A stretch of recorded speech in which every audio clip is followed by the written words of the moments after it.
प्रयास करना, जब जब जिस जिस महीने में जो जो प्रदोष पढ़ा करे, जब प्रदोष पढ़े बन सके 1 बेलपत्र, बन सके 5 बेलपत्र, शमी पत्र, हरे मूंग,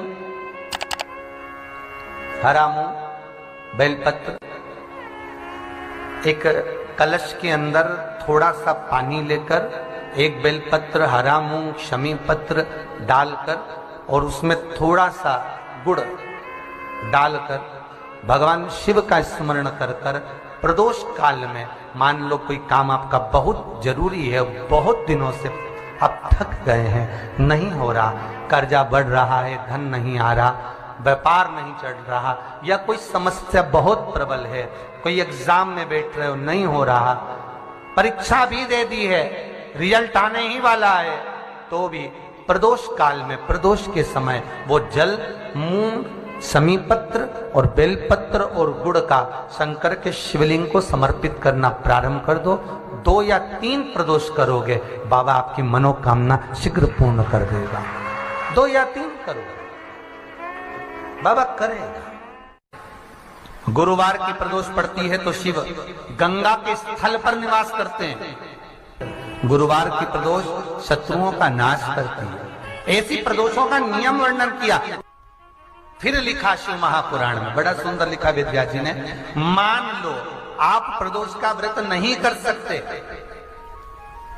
आप अगर व्रत नहीं कर सकते तो प्रदोष के दिन, प्रदोष काल में शाम का समय सूर्यास्त का कुछ पल, कुछ घड़ी के पहले से लेकर बाद तक का प्रदोष काल के अंतर्गत आप शंकर जी के मंदिर में जाकर 1 लोटा पानी, 5 बेलपत्र भी अगर समर्पित करते हैं तो संपूर्ण प्रदोष का फल आपके भाग्य में प्रबल हो जाए। शिव महापुराण में शिव कथा कहती है, नंदी का 1 पांव जो ऊपर होता है, आप लोग दर्शन करे होंगे शंकर जी के मंदिर में नंदी के, तो नंदी का 1 पांव उठा हुआ होता है, 1 पांव नीचा की ओर होता है।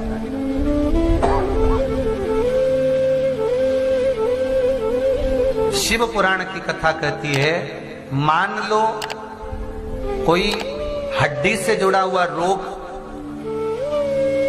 नेत्रों से जुड़ा हुआ, मस्तिष्क से जुड़ा हुआ कोई रोग रहता है, तो एक नीले कलर का फूल आता है महाराज, उस फूल में हल्दी डालकर गुरुवार का प्रदोष पड़ने पर जो नंदी के पांव के पास समर्पित कर देता है महाराज, उसका रोग धीरे धीरे समाप्त होने लगता है। लिंग पुराण कहती है कि नंदीश्वर भगवान के सामने जो पुष्प समर्पित करा जाता है उसको, ये तो लिखा था स्कंद पुराण और शिव पुराण, लिंग पुराण कहती है जो फूल आपने समर्पित करा उसको लाकर पानी की बाल्टी में डालकर आप स्नान भी कर सकते हो, उससे भी हड्डी के जितने रोग होते हैं उसमें आराम लगने लगता है। जैसे कहीं शरीर नहीं चल रहा, हाथ झुन्न पड़ रहा है, हाथ काम नहीं कर रहा, हाथ में झुनझुनी आ रही है, कंपन आ रहा है, उसमें भी ये प्रयोग काम पर होना चाहिए। बृहस्पतिवार की प्रदोष, कौन से बार की? बृहस्पतिवार, गुरुवार की प्रदोष। प्रदोष के दिन यदि आपको कहीं से शमी पत्र मिल गया, प्रदोष के दिन यदि कहीं से आपको शमी पत्र मिल जाए और प्रदोष काल में, प्रदोष का जो समय होता है, शाम का जो समय होता है प्रदोष काल, 4 प्रदोष 5 प्रदोष आप कर कर देखिएगा कि आपका कोई काम है, कोई नौकरी के लिए आप अप्लाई कर रहे हैं, कोई समस्या बड़ी विकट आ गई है, कोई तकलीफ विकट आ गई है, कोई समस्या विकट आ गई है, प्रदोष की प्रदोष काल में अगर एक शमी पत्र भी आप घर के शिवलिंग को, अब ये करने के लिए आपको मंदिर के शिवलिंग नहीं जाना, अपने घर में जो शिवलिंग, चाहे वो स्फटिक का हो, पारद का हो, कंकर शंकर का हो, लकड़ी का हो, जो शिवलिंग तुम्हारे घर में, कांच का हो, चाहे वो नर्मदा के कंकर का हो, नर्मदेश्वर हो, पाषाण का हो, जो शिवलिंग, चांदी का हो, सोने का हो, तांबे का हो, पीतल का हो, जो शिवलिंग तुम्हारे,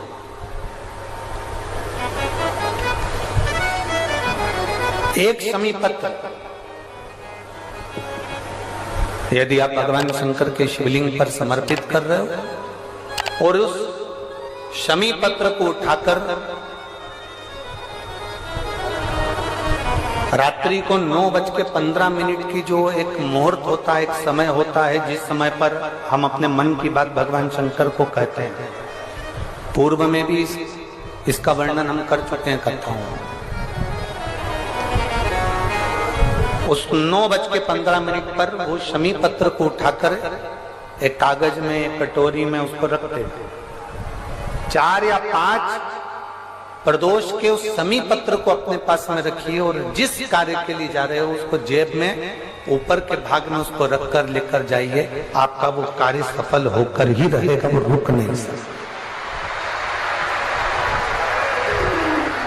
तो शमी पत्र में इतना बल होता है, प्रदोष का जो शमी पत्र होता है वो बड़ा बलवान होता है, बड़ा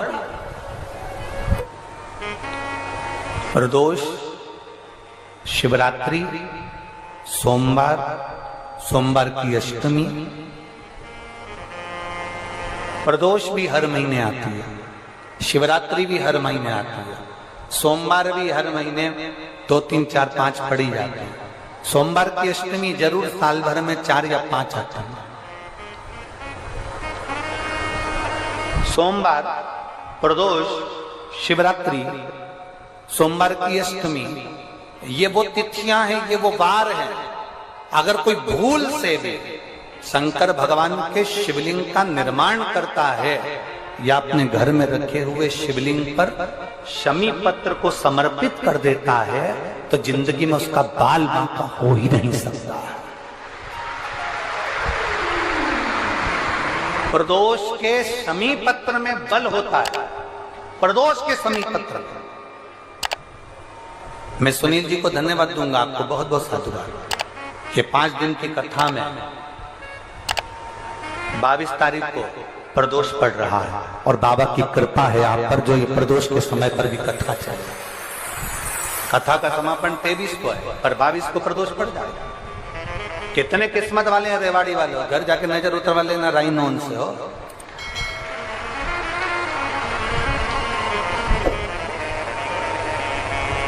शिव की कृपा कितनी है। जिस प्रदोष व्रत का हम वर्णन करते हैं, जिस प्रदोष के दिन का आपको बधाई कल हमने दी थी कि प्रदोष की आपको बधाई हो, प्रदोष शाम का जो समय होता है, प्रदोष काल जो होता है, उसका वर्णन जब हम करते हैं, ये प्रदोष की पूजन का विधान किसने बनाया, ये प्रदोष की पूजन का नियम किसने बनाया, ये प्रदोष की संध्या काल का, प्रदोष के समय का पूजन का विधान कौन बनाया, ये प्रदोष के समय पर एक बेलपत्र चढ़ाने का विधान किसने बनाया, प्रदोष के समय पर एक शमी पत्र चढ़ने का विधान किसने बनाया। प्रदोष के समय पर अगर मान लो कोई भिखारी से भिखारी व्यक्ति भी है जो ठेला चला रहा है, उसके पास में खाने के लिए कुछ नहीं है, फटे कपड़े पहन रहा है, उसकी जिंदगी में कुछ भी नहीं बचा और कर्जे में लदालूम हो गया, एक चावल का दाना अगर वो प्रदोष के दिन, प्रदोष काल में शाम के समय पर शंकर के शिवलिंग पर चढ़ा देता है तो 3 या 4 प्रदोष में उसका कर्जा चूकना प्रारंभ हो जाता है। प्रदोष का विधान इतना ये प्रदोष का वर्णन करा किसने, इतना प्रदोष की महत्वता बताई किसने, कौन करे इतना वर्णन। अगर प्रदोष की महत्वता बताने वाला कोई है, इसीलिए मेरे शंकर भगवान माता सती को लेकर कुंभज ऋषि के यहाँ, अगस्त ऋषि के यहाँ कथा सुनने के लिए गए थे, क्योंकि उनके बराबर कोई शंकर के महत्व को बता नहीं सकता और प्रदोष के महत्व को नहीं बता सकता। सती मैया को प्रदोष का महत्व बताने के लिए शंकर सती जी को लेकर कुंभज बाबा के यहाँ गए थे, अगस्त ऋषि, कि प्रदोष के महत्व को तो जानो सती, तुम प्रदोष के महत्व को तो सती जानो, तुम प्रदोष के महत्व को तो सती पहचानो कि प्रदोष का महत्व क्या होता है, प्रदोष काल का महत्व क्या होता है, प्रदोष के समय का महत्व क्या होता है। जिस समय पर सूरज डूब रहा हो, चंद्र प्रकाशित हो रहा हो, दोनों का मेल हो रहा हो, ना तो पूरा सूरज डूबा है, ना पूरा चंद्र आया है, ना पूरा अंधेरा है, ना पूरा उजाला है, उस समय को प्रदोष काल कहा गया। उस समय को प्रदोष का समय कहा, प्रदोष काल कहा। अब कई लोग हमसे कहते हैं गुरुजी आप हमको प्रदोष का समय बताया करो कि प्रदोष काल किसको कहते हैं, प्रदोष का समय किसको कहते हैं। अब एक बात हम आप सबसे कहना चाहते हैं, जितने लोग आस्था चैनल पर सुन रहे हैं, जितने फेसबुक यूट्यूब पर सुन रहे हैं और जितने रेवाड़ी की इस पवित्र धरा पर कथा को सुन रहे हैं, आप सबसे एक बात कहना चाहेंगे, अगर हम समय देखकर बताएं आपको कि शाम को 6 बजे, 6:30 बजे, 6:30 पे लेकर 7:30 के बीच में ये समय है, या 5:30 से लेकर 6:30 तक का ये समय है, या हम तुमको बोल दें कि इतनी बजे ये समय प्रदोष काल का रहेगा या इतनी बजे ये समय रहेगा, तो देखिए कभी कभी ठंड का समय आता है तो दिन जल्दी ढल जाता है, कभी कभी गर्मी का समय रहता है तो दिन बहुत लेट ढलता है। इसलिए समय की गणना से मत चलो, आप तो ये अंदाजा लगाकर रखो कि दिन ढल रहा हो, अंधेरा होना शुरू हो रहा हो, सूरज डूब रहा हो, चंद्र प्रकाशित हो रहा हो, अंधेरा अपना काम कर रहा है, सूरज ढलता जा रहा है, दिन कम होते चले जा रहा है और अंधेरा थोड़ा बढ़ते चले जा रहा है। इन दोनों का जो मिलन का समय हो, अब वो कितनी भी बजे, आप तो बस उसके मिलन का समय निकाल लो, वही समय प्रदोष काल कहलाता है, वही समय प्रदोष काल।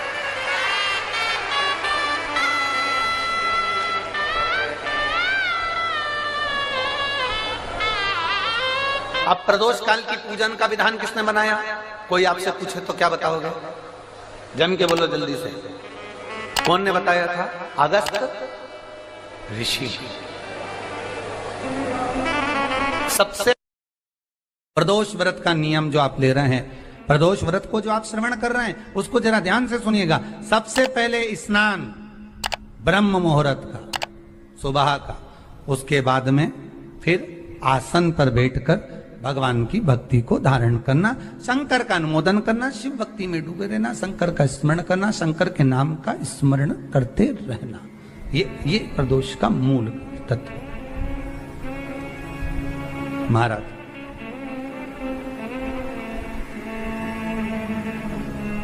प्रदोष व्रत करने वाले को भोजन नहीं करना चाहिए, ध्यान दीजिए। फलाहार करो, उसमें भी नमक का सेवन मत करो। प्रदोष व्रत में नमक का सेवन वर्जित होता है।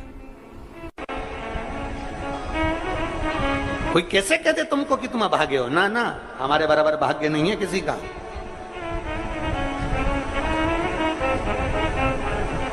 तुम्हारी ग्रह खराब है, तुम्हारे ग्रह खराब है। शंभेश्वर महादेव का नाम 7 कनेर के पुष्प, कितने? 7 कनेर मालूम है? ये रोड पर जो जाते हो डिवाइडर में पीला पीला फूल लंबा, जो कि पशु पक्षी कोई नहीं खाता, जहरीला फूल माना जाता है। कनेर के 7 फूल, एक बेलपत्र। जिस समय पर कनेर का फूल बेलपत्र के साथ चढ़ाया जाएगा तो 7 कनेर के पुष्प सीधी बेलपत्र पर आपको रखना।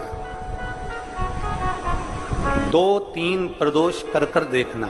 अगर कोई आपसे कहे कि आपका भाग्य ठीक नहीं चल रहा, आपकी किस्मत ठीक नहीं चल रही, आपके ग्रह ठीक नहीं चल रहा है, आप भाग्यशाली नहीं हो, पहले तुम वहां से उठ जाओ, उसके बाद में देवाधिदेव महादेव के पास 7 कनेर के पुष्प एक बेलपत्र में रखकर नंदीश्वर के पास में बैठकर श्री शिवाय नमस्तुभ्यम बोलकर अशोक सुंदरी वाली जगह पर स्पर्श कराकर भगवान शंकर पर 7 फूल के साथ बेलपत्री की डंडी अशोक सुंदरी की साइड हो, ऐसा स्मरण करते हुए शिव को समर्पित कर दे।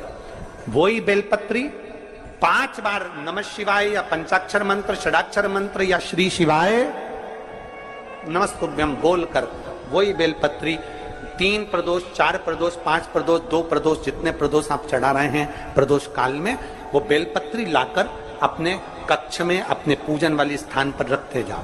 एक बेलपत्री एक प्रदोष पर लाओगे, अगला प्रदोष आएगा, कितना अंतर पड़ता है आपके भाग्य बदलने में, आपको खुद मालूम पड़ जाएगा कि आपकी किस्मत कैसे बदल गई। मेहनत आपको करना है, परिश्रम आपको करना है, लगन आपको लगाना है, और बेलपत्री और कनेर का पुष्प शिव को चढ़ाना। चालू करो प्रदोष प्रदोष चढ़ाना और चढ़ाओ शंकर का भजन। यहां नहीं चढ़ा सकते, अपने घर पर चढ़ाओ, अपने शिवालय में चढ़ाओ, अपने देवालय में चढ़ाओ, अपने नजदीक में जो शंकर मंदिर वहां चढ़ाओ। आराधना शिव की। कोई कह दे तुमसे कि ये ठीक नहीं, प्रथम आप ये जो कनेर के फूल चढ़ाओगे ना, इसमें श्रंभेश्वर महादेव का भाव होना चाहिए। श्रंभेश्वर महादेव, फिर से एक बार बोलो, कौन से महादेव? श्रंभेश्वर। और फिर एक निवेदन, मान लो कि डॉक्टर कह दे कि बच्चे की धड़कन नहीं आ रही है, 7 पुष्प कोई से भी, 7 बेलपत्र अशोक सुंदरी वाली जगह पर एक एक कर बेलपत्र, एक बेलपत्र एक पुष्प अशोक सुंदरी वाली, एक बेलपत्र एक पुष्प अशोक सुंदरी वाली जगह पर चढ़ा दीजिए, और एक बेलपत्र उसमें से एक पुष्प लेकर अपने घर जाइए, और 15 दिन के बाद वापिस उस बच्चे की सोनोग्राफी जांच डॉक्टर के कहने से कराइए। बाबा उस बच्चे की धड़कन, श्वास और शरीर पूरा देगा। श्रंभेश्वर महादेव में, श्रंभेश्वर महादेव का जब नाम लिया जाता है तो 33 कोटि देवी देवताओं का एक साथ नाम उच्चारण हो जाता है। 33 कोटि देवताओं।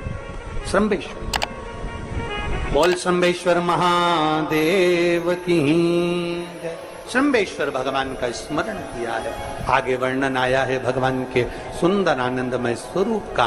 जब भगवान देवाधिदेव महादेव आनंद में विराजमान थे, देवता और राक्षसों ने मिलकर मंथन किया, मंथन में विष निकला जो देवाधिदेव महादेव के पास पहुंचा।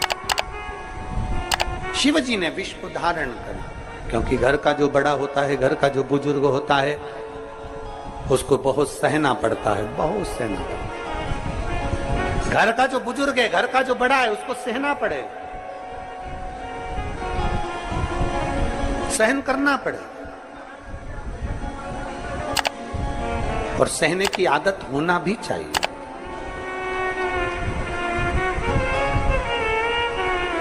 सहने की आदत होना भी चाहिए। सब जैसे तुम्हारे घर में बिजली है, अरे बोलो तो जम के, लाइट बिजली है। प्रत्येक घर में बिजली होती है, तो क्या प्रत्येक घर बिजली घर बन जाता है? जम के बोलो जरा। बिजली घर तो 1 2 कहीं कहीं, बड़ा शहर है तो थोड़े ज्यादा हो सकते, छोटा शहर है, छोटा गांव है तो बिजली घर 1 2। प्रत्येक घर में बिजली होती है, पर सारे घर बिजली घर नहीं कहलाते, बिजली घर नहीं बन जाते। बिजली घर तो कोई सा घर होता है। उसी तरह ढेर सारे तुम्हें कथा करने वाले भी मिलेंगे, ढेर सारे तुम्हें ज्ञान देने वाले भी मिलेंगे, ढेर सारे तुम्हारे पास में, तुम्हें मोबाइल खोलोगे, टीवी खोलोगे तो ढेर सारे महाराज मिलेंगे, पर सब देवाधिदेव महादेव के भक्त नहीं मिल जाते। बड़ा कठिन होता, बहुत कठिन। प्रत्येक घर बिजली घर नहीं होता, उसी तरह घर में रहने वाला प्रत्येक व्यक्ति शंकर का भक्त नहीं होता। उस घर में रहने वाले 10 लोगों में, 15 लोगों में, 20 लोगों में, 25 लोगों में, 5 लोगों में, 10 लोगों में कोई 1 2 ऐसे होते हैं, 1 आध 2 ऐसे होते होते हैं जो शंकर की भक्ति में डूबे होते हैं, शिव के स्मरण में डूबे होते हैं। घर वालों को मन लगता है, घर वालों को लगता है कि काम पर काम हो रहे हैं, अच्छे अच्छे काम हो रहे हैं, खूब अच्छे काम हो रहे हैं, पूरे खानदान में अच्छे अच्छे काम हो रहे हैं। कई लोग कहते हैं इसकी कृपा हो गई, उसकी कृपा हो गई। ना, जो रोज तुम्हारे घर में से कोई एक व्यक्ति शंकर को जल चढ़ाने जा रहा है, ये उसकी कृपा है जो तेरे घर में आज सब कुछ आनंद होता चले जा रहा है, ये उसकी कृपा है। अंत बिंदु मेरा शिव है। चंचुला देवी हाथ जोड़कर कहती है, प्रभु कृपा करिए। भगवान शिव विष पीकर नीलकंठधारी बन जाते हैं। अमृत पीने वाले देव कहलाए और विष पीने वाला देव अधिदेव महादेव कहलाए। महादेव। थोड़ा दुख आए तो चिंता न करना, बाबा कुछ अच्छा करने वाला होगा। थोड़ा कष्ट आए तो चिंता मत करना, बाबा कुछ अच्छा करने वाला होगा। जल्दी से काम नहीं निपटे, बहुत मेहनत करना पड़ रही है। हम 3 बार 4 बार कुबेरेश्वर धाम आ गए, 5 बार आ गए, बाबा कब सुनेगा? चिंता मत करना, फाइल थोड़ी मोटी है, पर थोड़ा समय लगाएगा, करेगा। किसी को खाली नहीं भेजता तो तुम्हें कैसे भेज दे? किसी को नहीं भेजा उसने खाली। ये इतने इतने एक बहन ने तो पूरी डॉक्टरों की 1 2 3 4 5 6 7 फाइल लगाई। 7 डॉक्टरों की, 7 डॉक्टरों की फाइल लगाई है। और सब डॉक्टरों ने कह दिया था कि तेरे घर संतान नहीं होगी, सुख नहीं। फिर भी शिव ने 1 साल नहीं, 2 साल नहीं, 3 साल नहीं, 4 साल नहीं, 5 साल बाद दिया।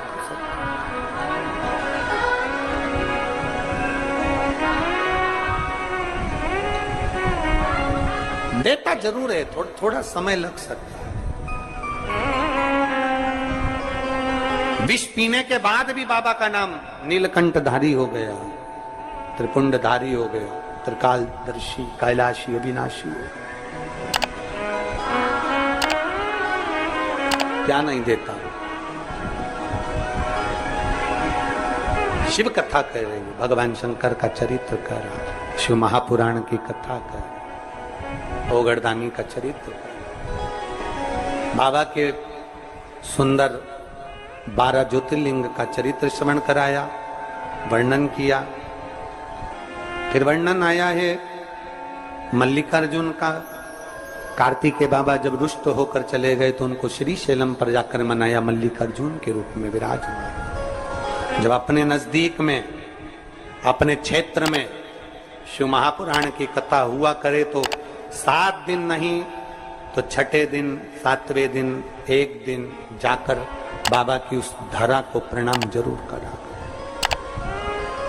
प्रयास। मल्लिकार्जुन के रूप में पूजाए।